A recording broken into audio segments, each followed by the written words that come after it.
Two partners, joined by law, at odds, constantly fighting with each other. It sounds like a perfect recipe for divorce. Except the two partners weren't husband and wife. They were brother and sister, trying to run a corporation together. Was a judicial dissolution of the troubled relationship still possible? That was the question before the court in re Radom and Neidorff. Radom and Neidorff was a successful company. Henry Neidorff and his wife's brother, David Radom, were the sole shareholders, each owning 80 shares. After Henry's death, his wife, Anna Neidorff, inherited his interest in the business.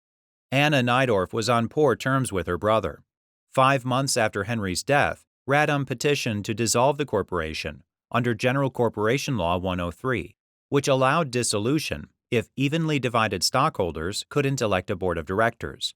Radom contended that although the corporation was solvent and profitable, Neidorff had refused to cooperate with him, wouldn't sign his salary checks, and the two parties had been unable to elect directors.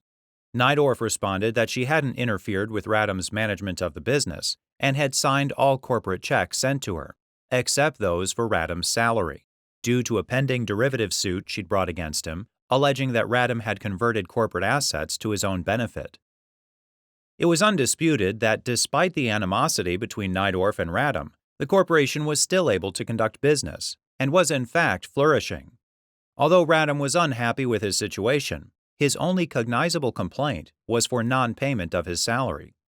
The trial court held that Radom's complaint stated adequate grounds for dissolution and ordered a referee to make a report, but the appellate division reversed, dismissing the petition without a hearing. Radom appealed to the New York Court of Appeals.